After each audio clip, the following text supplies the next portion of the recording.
Bienvenido a la clase, esta es la lectura número 15, parte 1. Precisamente anoche estuve en una conferencia por medio del proceso que se nombra Skype y esos medios de comunicaciones en el Internet con pastores en México. Y la pregunta que se me hizo anoche fue cómo ser o cómo hacer para ser llenados por el Espíritu. Fue uno de los temas que ellos estaban tratando.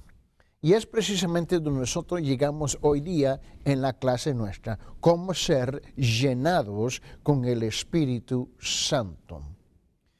Note lo que dice la palabra de Dios en Efesios en capítulo 5, en versículo 18. No os embriaguéis con vino, en lo cual hay disolución, antes bien ser llenos del Espíritu. Quiero llegar aquí y quiero hablar de varias cosas en cual se trata de la persona del Espíritu Santo. Aquí Pablo no está hablando de la morada o que el Espíritu Santo mora en el creyente, porque eso ya sucedió en la cruz del Señor Jesucristo. Pablo no está hablando del bautismo del Espíritu Santo tampoco, porque eso sucedió en el día que se salvó. Y así es que nosotros somos incorporados al cristianismo o a la familia de Dios. Así somos adoptados. Estamos hablando de la parte que nos pertenece a nosotros como creyentes en mantener a pie y al día y en vivo en color, si lo puedo decir así, nuestra relación con nuestro Señor Jesucristo por medio de la palabra y de la persona del Espíritu Santo.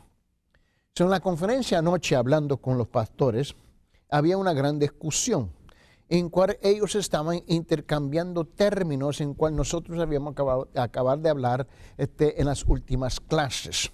Bueno, duré como 2 horas enderezando toda la terminología, cómo se debe utilizar y el por qué.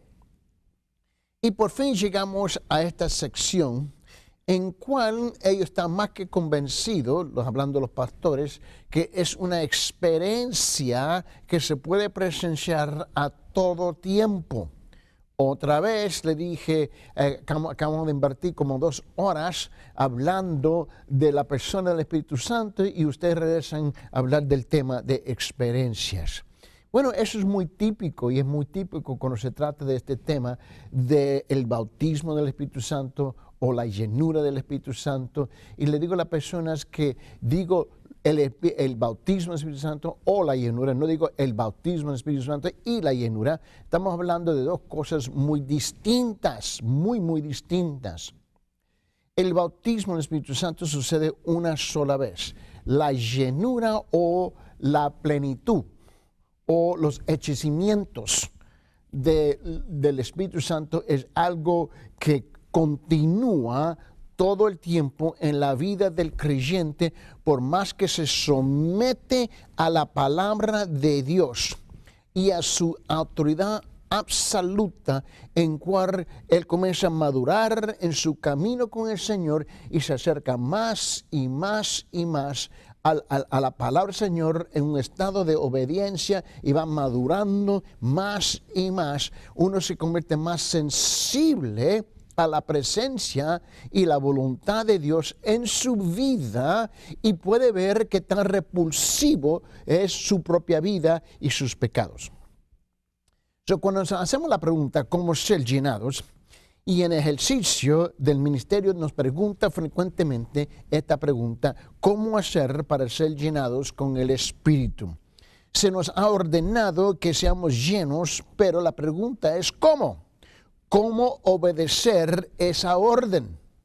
¿Cómo se hace realidad en la vida de cada uno de nosotros la presencia y el poder del Espíritu Santo?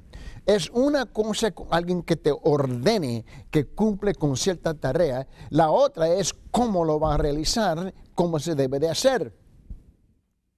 Y este es el meollo, mis hermanos, de la cuestión cual encontramos en nuestra clase hoy y en la siguiente clase para terminar el semestre.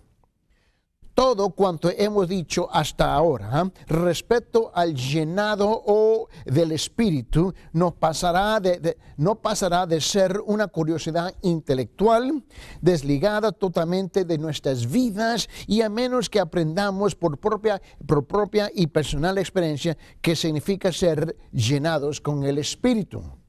Es interesante, obviamente, señalar que la Biblia en ninguna parte, y aquí está la lucha, nos da una clara y concisa fórmula para ser llenados con el Espíritu.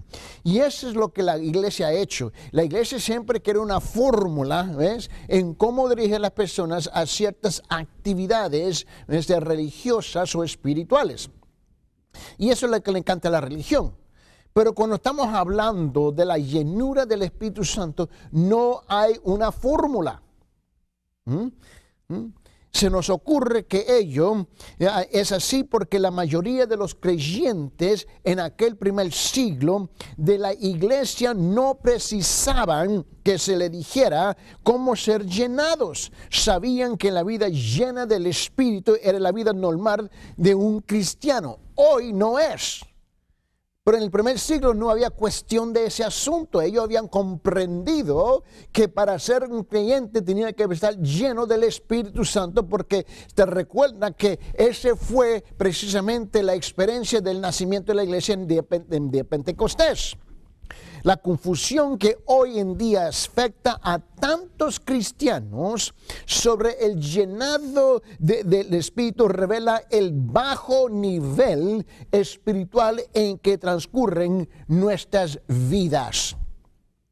Sin embargo, la Biblia dice muchísimo sobre el tema, y cuando miramos al Nuevo Testamento en su contexto, poca duda nos queda sobre lo que se entiende por una vida llena del Espíritu, o sobre la manera o en forma en que esa vida llena del Espíritu se hace realidad en nuestras vidas.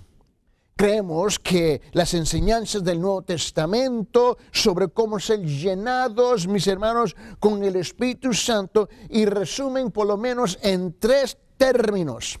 Y no existe una fórmula, pero quiero hablar de 3 términos. Número uno, el entendimiento. Número 2, sumisión. Y número 3, caminar por fe. Tenemos estos 3 conceptos que tenemos que unir: el entendimiento, sumisión y caminar por fe. Y yo creo que en esos 3 términos encontramos nosotros que, por más que estamos sometiéndonos más y más al entendimiento bíblico, no de la iglesia, pero bíblico, de que dice la palabra sobre este tema, y luego someternos a lo que nos dice sobre este tema, y luego caminar por fe lo que dice en este tema, mis hermanos, es donde encontramos que las llenuras, plural, hechecimientos, plural, ¿ves?, de la presencia de Dios sigue creciendo y creciendo en la vida nuestra, porque hemos cumplido con nuestra parte, ¿ves?, de someternos en el entendimiento y luego caminar por fe de ella. El primero va a ser el entendimiento, y vamos a tratar sobre ese tema primero.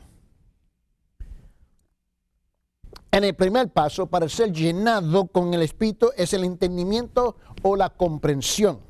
Es decir, que hay ciertas cosas que debemos conocer y a la misma vez entender, y ciertas verdades que Dios nos ha revelado en su palabra, la Biblia. Alguna de ellas ya la hemos mencionado, pero debemos asegurarnos de captar perfectamente su significación. Aquí la pregunta: ¿cuáles son estas verdades?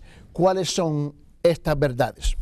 La primera verdad que debemos entender es que Dios nos ha dado su Espíritu Santo, y que el Espíritu Santo mora en nosotros. Él ya mora en el creyente. La llenura del Espíritu Santo no está pidiendo que Él venga a morar, que Él venga a vivir, que Él venga a tomar su residencia en nuestro templo. No, eso ya sucedió. La primera verdad es que Él ya está presente en la vida del creyente genuino. Si hemos aceptado a Jesucristo como nuestro Salvador, el Espíritu Santo mora en nosotros. Mis hermanos, y recordemos el hecho de que no es necesariamente obligatorio que sintamos, que podamos presenciar y sentir su presencia. No es obligatorio. Y eso es lo que estaba hablando en la conferencia anoche con los pastores en México, por medio de la comunicación en internet que se nombra Skype. Ellos querían hablar de la presencia y el sentimiento, los sentidos. Y dijeron, no es obligatorio. Pues aunque así fuere, no significa que está ausente tampoco. Lo que debemos entender es el hecho o la realidad de su presencia. Dios nos ha prometido que si pertenecemos a Cristo, el Espíritu Santo mora en nosotros y Dios no puede mentir. Aceptamos este hecho por fe. Eso vale más que si no lo aceptas, mis hermanos, tú tienes un problema grande y va a tener el concepto completamente torcido. Otra cosa que debemos entender es que Dios nos ordena ser llenados con el Espíritu. Es una orden, no es una sugerencia, no es una recomendación, no es una opinión, no es para nuestra consideración, ni siquiera, mis hermanos, ni siquiera su oración. Es una orden, ser llenos. Y si te recuerdan, en las últimas clases estuvimos hablando de ser continuamente lleno, como lo dice en el vocablo griego. Ello significa que es su voluntad que seamos llenados, y rehusarse llenados con el Espíritu es oponerse a la voluntad de Dios. La voluntad de Dios es que nosotros seamos llenos del Espíritu Santo continuamente. Para hacerlo más claro aún, Dios quiere llenarnos. Él desea con su Espíritu. Nos resulta una maravillosa verdad, mis hermanos, que Él los desea. Dios no nos da de mala gana y luego regañantes una medida rebosante de su Espíritu. Así no lo hace. Es algo ridículo, mis hermanos, pensarlo en esos términos. Todo lo contrario, quiere que vivamos, mis hermanos, a una vida controlada y dirigida por la persona del Espíritu Santo. Ahora, en San Lucas nos dice la palabra de Dios, en capítulo 11, en versículo 13, noten lo que dice en San Lucas, en capítulo 11, versículo 13, dice, si vosotros siendo malos sabéis dar buenas dádivas a vuestros hijos, ¿cuánto más vuestro Padre Celestial dará el Espíritu Santo a los que le piden? Si no somos, mis hermanos, llenados con el Espíritu, recordemos que no es porque Dios se muestra remiso en otorgarlo, sino que la culpa es íntegramente nuestra. Porque Dios no nos ordena hacer algo y luego no nos permite cumplirlo. Él no nos ordena ser lleno del Espíritu Santo y luego lo hace imposible para ser lleno del Espíritu Santo. Así no es. Y esto nos lleva a otro punto que debemos entender.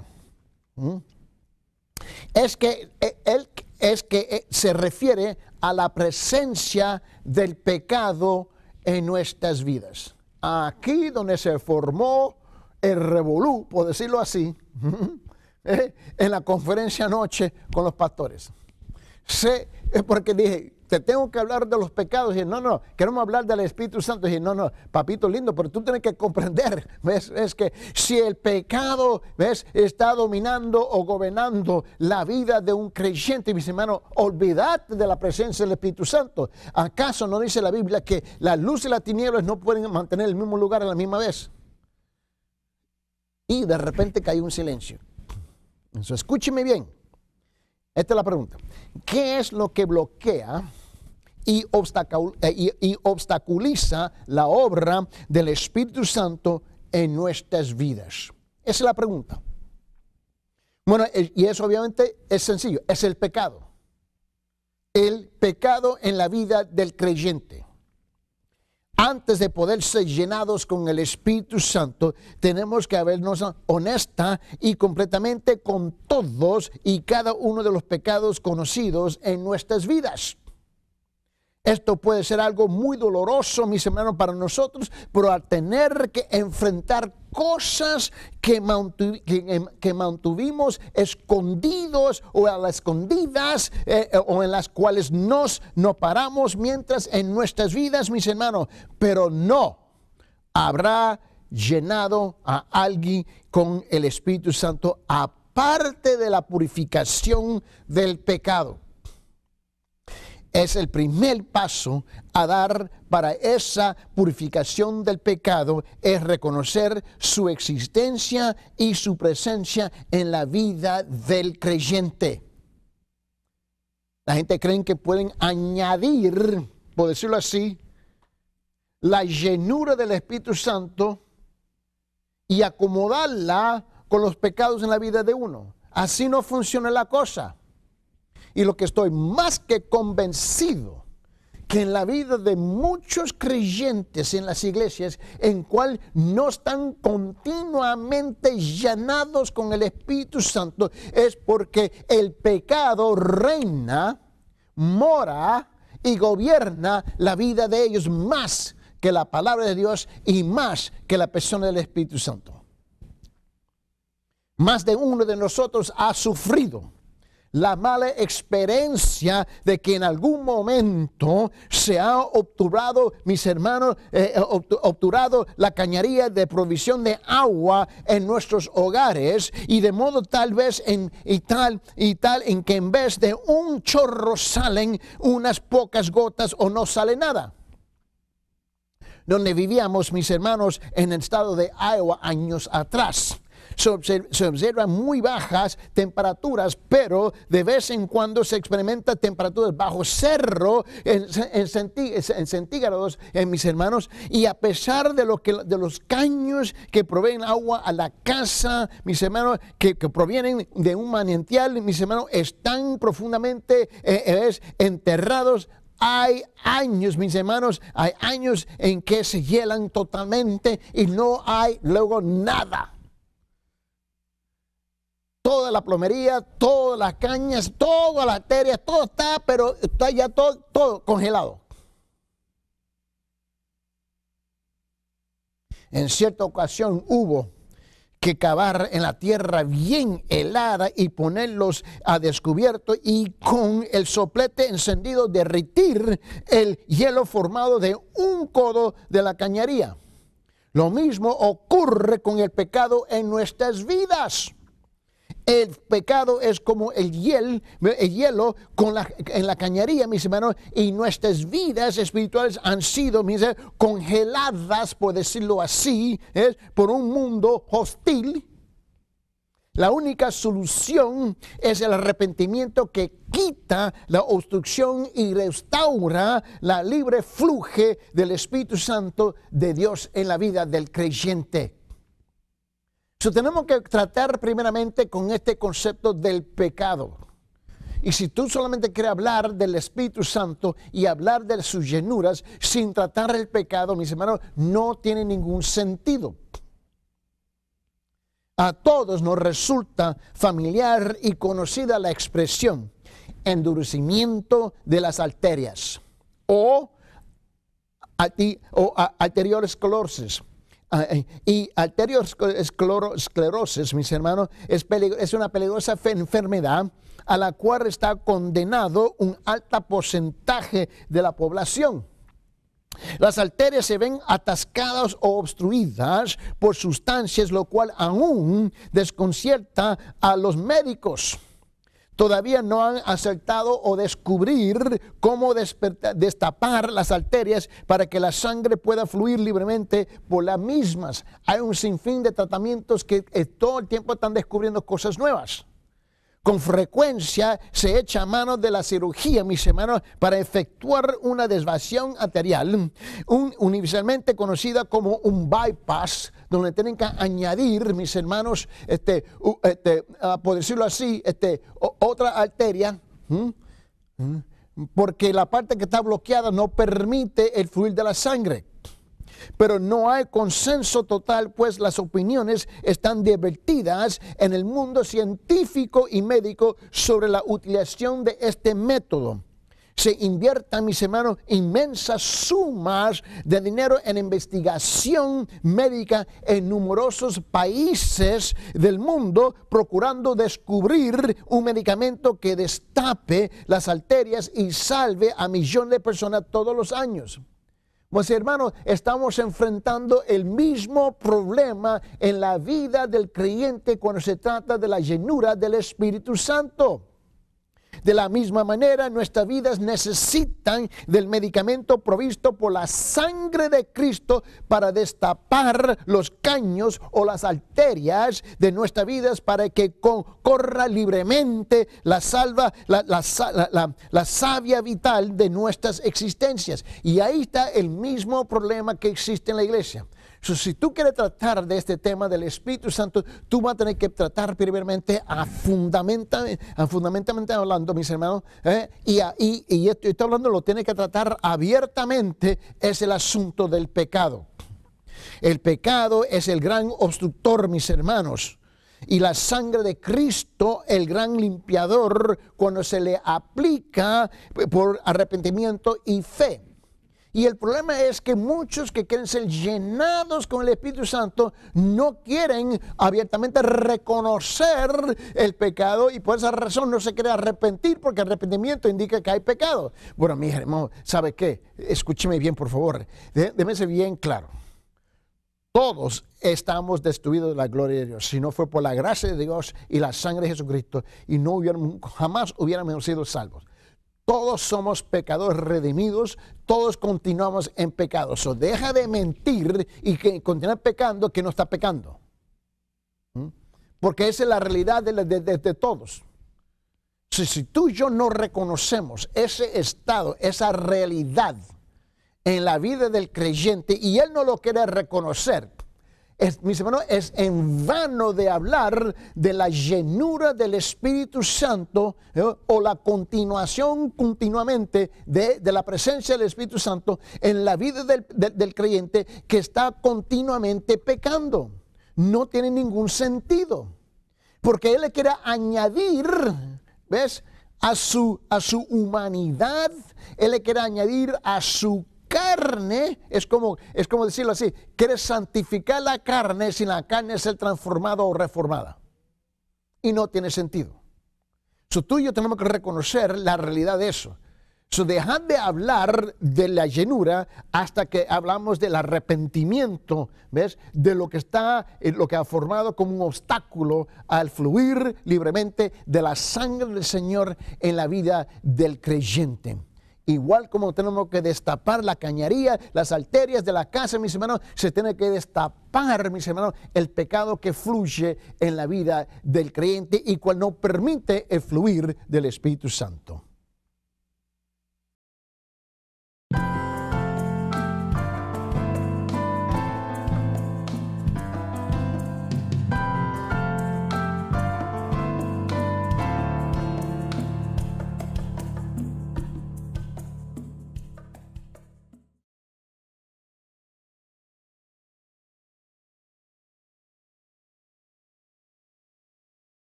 Bienvenidos a la clase, lectura número 15, parte 2. Continuamos la plática sobre la llenura del Espíritu Santo. Y a veces los nuevos creyentes se extrañan a descubrir que aún son pecadores, que persiste la tentación y lo que es peor, que suelen ceder a dicha tentación. Y ellos mismos se sorprenden a saber y escuchar esa realidad en sus vidas. En la realidad, de verdad, esto no debe tomar a nadie de sorpresa, puesto que la vieja naturaleza del pecado aún habita en nosotros todavía. Antes que una persona se acerque a Cristo, mis hermanos, hay solo una fuerza que actúa en esa persona, en ella, que es la vieja naturaleza carnal. Eso es lo que estaba actuando y dominando la vida nuestra como creyentes y antes de ser creyentes. Pero cuando aceptamos a Cristo en nuestras vidas, viene el Espíritu Santo a morar en nosotros. Él viene a tomar, ¿ves?, su residencia, tomar y reside y vive en la vida de cada uno de nosotros. Perdón. No te digo que fue el Espíritu Santo tampoco. Y ahora, actúan en nosotros y en nuestras vidas dos naturalezas. Y esa es la parte que nosotros luchamos a comprender. Hay dos naturalezas. Yo sé que suena un poco contradictorio, pero hay dos naturalezas que toman residencia en la vida del creyente. La vieja naturaleza pecadora, de la cual tú y yo conocemos muy, muy bien, porque hemos sido íntimos amigos por un sinfín de años. Que quiere vivir una vida de egoísmo. Y luego hay la nueva naturaleza espiritual que quiere que vivamos para Dios. Pero como ella es nueva, ¿me entiende? Y no ha tenido el tiempo para echar raíces profundas, la vieja naturaleza siempre la está empujando, ¿ves?, para que ella tome un lugar de larga distancia de influencia en la vida nuestra. So, aquí, mis hermanos, el problema se plantea en los siguientes términos. So, ahora, pregunta, ¿cuál de las dos naturalezas gobernará nuestras acciones? ¿Cuál? De ahí la importancia de ser llenados con el Espíritu Santo. A menos que el Espíritu controle nuestras vidas, seremos dominados por la vieja naturaleza. Porque ella es pecaminosa y vieja y tiene años y ha echado raíces profundas en nuestras vidas. So ella sabe qué botón apretar en tu conciencia, ¿ves?, en su ser, por decirlo así, mejor dicho, en su ser, para asegurar que tú vas a caer en la tentación. Y en tanto que permitamos, mis hermanos, la permanencia del pecado, la obra del Espíritu Santo se verá bloqueada. De modo que tenemos que encarar a fondo el problema del pecado en nuestra vida si hemos de conocer el enchecimiento o la llenura del Espíritu Santo en nuestras vidas. Y esto no resulta fácil por diversas razones. Yo quiero aclarar eso. No es algo fácil. Esta es una lucha que tenemos, en cual tenemos que luchar y vamos a tener que pelear por nuestras vidas. Déjeme recomendarle algo. Tome tiempo, invierte tiempo. Tome el tiempo y invierte el tiempo, por favor, en estudiar cuidadosamente el libro de Romanos capítulo 7. Y en Romanos capítulo 7, del versículo 14 hasta 25, estúdialo cuidadosamente de versículo por versículo y tú vas a descubrir que existe una lucha. Es una guerra interna, mis hermanos, que el creyente tiene que enfrentar. Yo creo que tú y yo tenemos que reconocer que existe este problema hasta que el día que tú y yo somos enterrados y encomendamos nuestras almas en la mano del Señor para partir de esta tierra y entrar en el reino de Dios. Y esto no es, mis hermanos, fácil, por diversas razones. Por una parte, nos puede resultar extraordinariamente penoso enfrentar la realidad del pecado en nuestras vidas. Por más viejo que me convierto, por más viejo que estoy siendo, no solamente cronológicamente hablando, por edad, pero por más viejo que me encuentro con las cosas de Dios, caminando tantos años con el Señor, yo reconozco en mi propia vida, escúchame, en mi propia vida yo puedo ver, yo puedo reconocer, yo puedo presenciar, yo tengo que reconocer abiertamente que el pecado lucha en mi vida. Y lo encuentro más repulsivo, más repulsivo, más repulsivo. ¿Por qué? Porque ahora soy más sensible a la realidad que está presente en mi vida. Y por más años que uno tiene en los caminos del Señor, ¿ves? Uno reconoce el pecado más rápido en su vida. ¿Qué tan digno no soy? Como dijo el profeta Isaías, ¿te recuerdas? Dijo el profeta, dijo, nuestra justicia son como trapos sucios. Por más que yo trato de ser más santo, reconozco que tan pecador soy. Quiero que tú reconozcas, ¿ves? Que esta es una lucha real en la vida de cada uno de nosotros. El orgullo muchas veces está en la raíz de nuestros pecados, y con frecuencia nuestro orgullo se siente muy herido cuando honestamente admitimos que ante Dios y ante los hombres que no somos tan buenos como creíamos serlo. No soy tan bueno como yo lo creo que lo soy. Y el orgullo se encuentra herido. Hey, papito, no diga eso. Pero es la verdad, porque no soy. ¿Acaso no dijo el Señor que no hay ni uno bueno?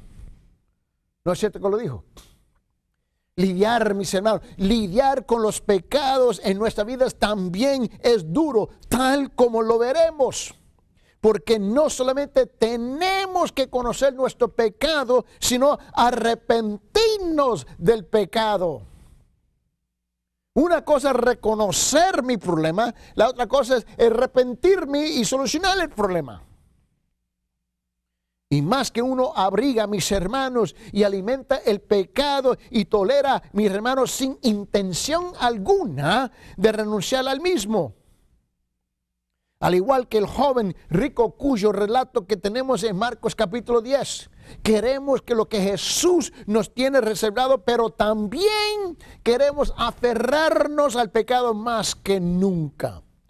Quiero el cielo, quiero el cielo, quiero su trono, quiero las calles de oro, quiero estar en la presencia del Señor y disfrutar del paraíso, siempre, para siempre, pero a la misma vez me encanta este mundo, me encanta la carne. Me encanta todo lo que este mundo me quiere ofrecer. Yo sé de una manera, no sé cómo, pero Señor, yo sé que tú me aceptas tal como yo soy. Así soy, Señor. Y tú me aceptas con todas mis fallas y todos mis pecados. Y yo no tengo que cambiar nada, porque yo sé, Señor, que tú me amas y que eres un Dios justo. Y mire la locura de los pensamientos de la persona. Lo que la persona te está diciendo es que esa persona está diciendo, yo no sé cómo, pero yo sé que Dios me acepta tal como yo soy. Ah, cierto. ¿Y dónde tú sacas eso?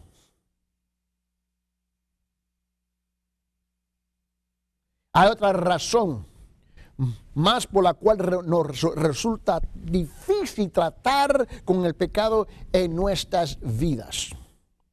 Y es simplemente lo siguiente: el pecado nos ciega espiritualmente.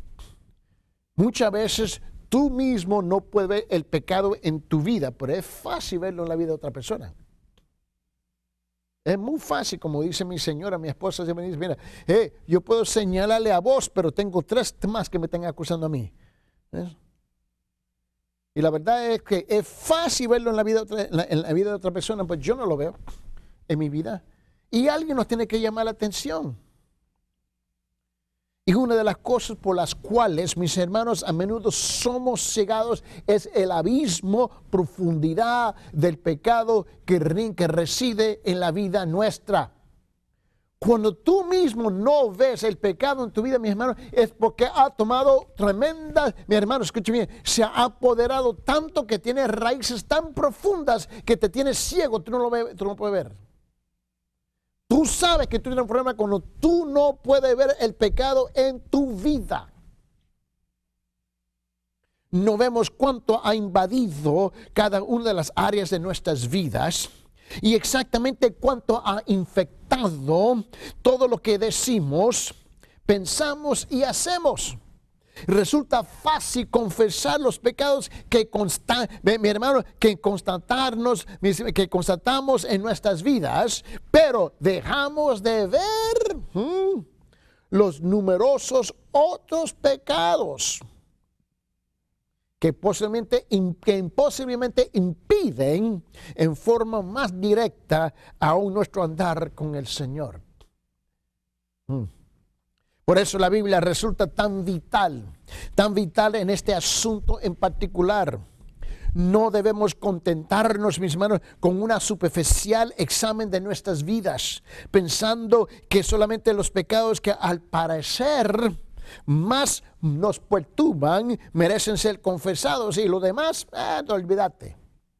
Por el contrario, al estudiar en oración, mis hermanos, la palabra de Dios, el Espíritu Santo que es, recordémonos, mis hermanos, el autor de la Escritura nos convencerá de otras áreas de pecado que tenemos que confesar a Dios.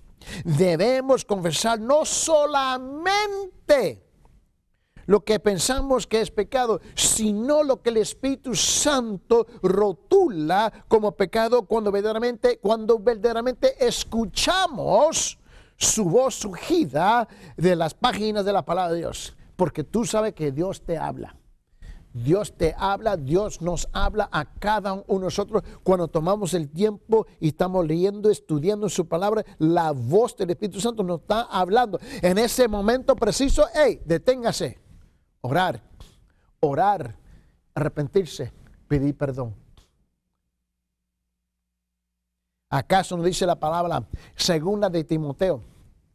Y dice en segunda de Timoteo en capítulo 3, note, que dice en versículo 16, toda escritura es inspirada por Dios y útil para enseñar, útil para redarguir, útil para corregir y útil para instruir en justicia. La confesión, mis hermanos, debe ser tan amplia como lo es el pecado de la vida de uno. En el Cantar de los Cantares nos advierte sobre, cuando dice aquí en Cantar de los Cantares, capítulo 2, versículo 15, dice, las zorras pequeñas que echan perder las viñas. Es una excelente ilustración de la manera en que algunos pecadillos pueden destruir la fecundidad, mis hermanos, de nuestra labor por el Señor. Puede haber en nuestras vidas orgullos, celos, amargura. Puede haber difamación, impaciencia, dureza o un mal genio incontrolable, cualquiera de los cuales puede tornar insoportable la vida de quienes nos rodean. Tal vez haya que poner ante Dios nuestros pensamientos sucios para una buena limpieza. Hermano, escúcheme bien. Escúcheme bien, creyente. Si continuamente te están llamando la atención por su actitud pesasísima, vale más tú hablar con el Señor. Porque siempre es que son inteligentes, me llama la atención eso.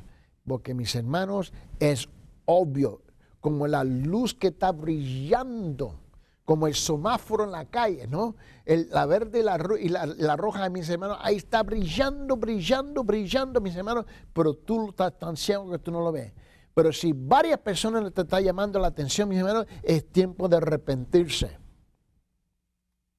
Tal vez haya que poner ante Dios nuestros pensamientos sucios para una buena limpieza. Señor, esto es lo que estoy pensando, ayúdame. Pudiera ser que tengamos que entendernos con la glotonería, mis hermanos, o la pereza. Te hablan y te hablan y te hablan y te hablan que deje de comer tanto, deje de comer, y tú sigue.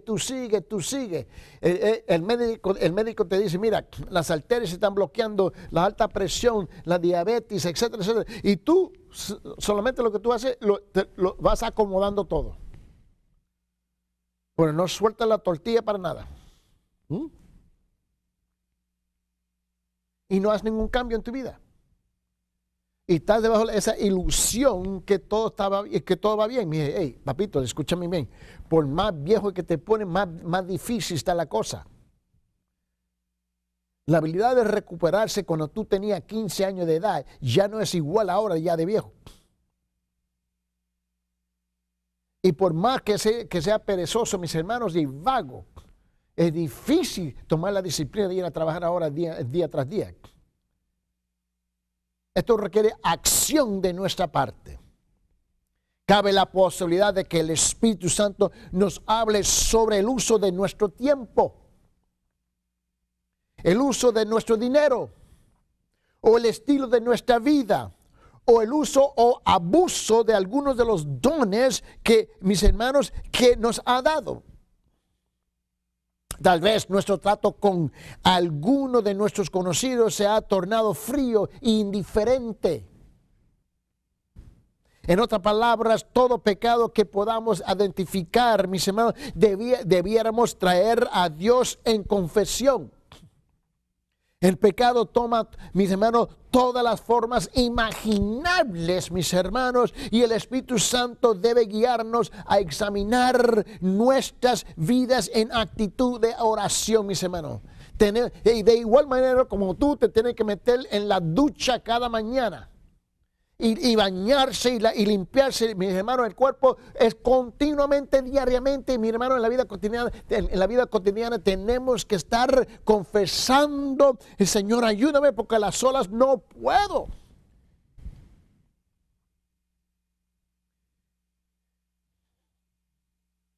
Un joven nos abordó recientemente y nos dijo que había perdido el Espíritu Santo.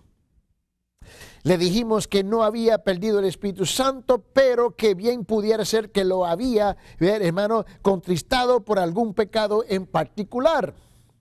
Nos respondió que no podía imaginar una sola cosa en su vida que hubiera interpuesto entre él y Dios. Y le preguntamos cómo andaba sus relaciones con sus padres y reconoció que no andaba bien. Hurgamos un poco más a fondo, mis hermanos, y le preguntamos: ¿honras a tu padre? Reconoció haber pecado en este aspecto. Le sugerimos al joven que fuera a su padre, ¿ves? Y que tuviera con él una charla franca y sin reservas, y confesara su pecado de haber cometido alguno, pero a la misma vez en amor. Así lo hizo y pocos días después volvió a vernos, y a esta vez con una amplia sonrisa y la noticia que se habían restablecido las relaciones. ¿Y qué milagro? Encontró el Espíritu Santo, que jamás se había perdido. Él estaba ahí siempre en su vida, pero estaba contristado. Piénsalo bien por un momento conmigo. Si es posible perder el Espíritu Santo, mis hermanos, nosotros tenemos problemas grandes, ¿no? ¿Así no es? ¿Te imaginas eso? Si es posible perder el Espíritu Santo, ¿en qué clase de Dios tenemos en ese caso? Hay otro aspecto que debemos señalar también en la relación con la confesión de nuestros pecados. No solamente debemos ser honestos respecto a los diversos pecados que hay en nuestras vidas, sino que debemos reconocer del peor de todos los pecados. Nuestra renuencia a permitir que Cristo gobierne nuestras vidas. Renuentes, mis hermanos, no quiero. Está bien que yo escucho la palabra, está bien que yo leo la palabra, está bien que asisto al estudio bíblico, está bien que voy a la escuela dominical, está bien que voy al culto de adoración los domingos, está bien.